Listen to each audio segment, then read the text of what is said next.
WWE Night of Champions 2023 takes place Saturday, May 27th in Saudi Arabia.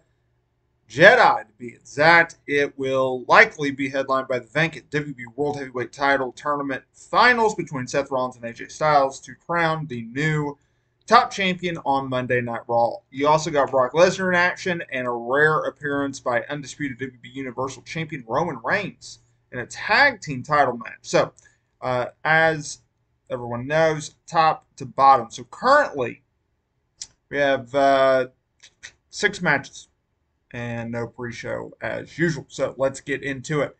Raw Women's Champion Bianca Belair defends against Asuka. Bianca is closing in. If not, she's already reached. I think she's already reached the milestone as like the longest reigning modern women's champion.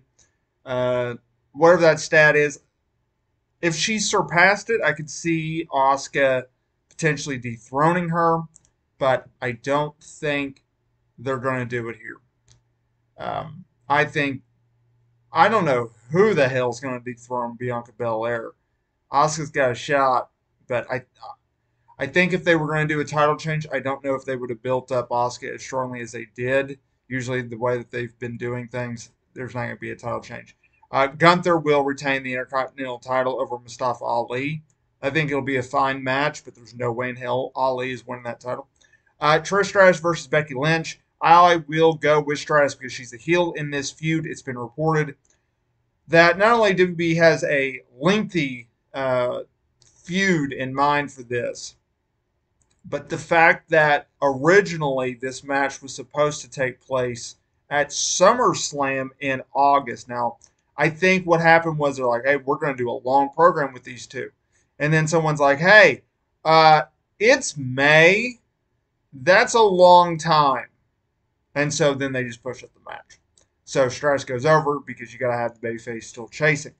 Cody Rhodes versus Brock Lesnar. They've done this storyline where Rhodes has an injured arm because Lesnar continues to target it with the Kimura.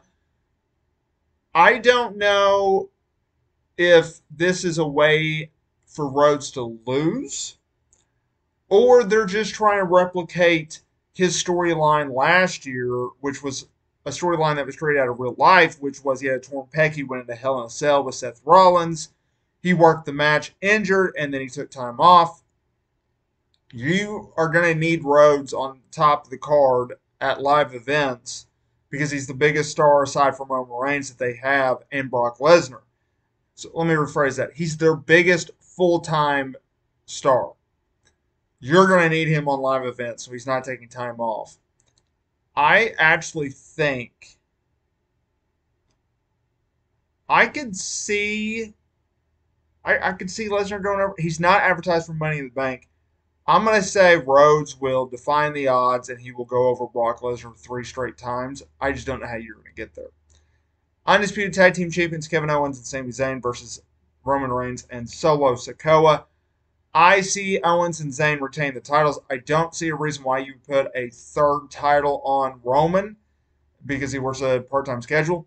I also don't see a reason why you need to beat Owens and Zayn, who just won the titles at WrestleMania over the Usos and broke their lengthy streak. This is kind of the climax of this feud, as is.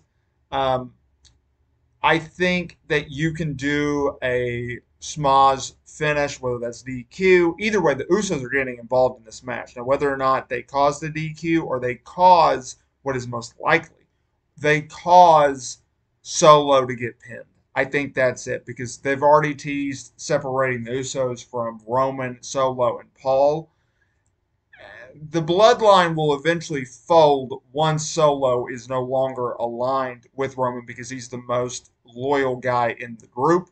So I see that's how they get around that. Main event time: Seth Rollins, AJ Styles. It's a foregone conclusion that Rollins walks away with the world title. WB has positioned him as a top guy in recent weeks. Reports back that up. I love the fact that finally, after years of just like wasting AJ Styles, they finally have started to do something with AJ Styles after he returned a few weeks ago, since he had been out of action since December with, I believe, an ankle injury. It's nice to see a top tier guy a main event guy actually be used as a main event guy instead of just like playing around with the OC. Sorry, no one cares about Luke Gallows, Carl Anderson, and Mia Yim comes across as a very, very nice person.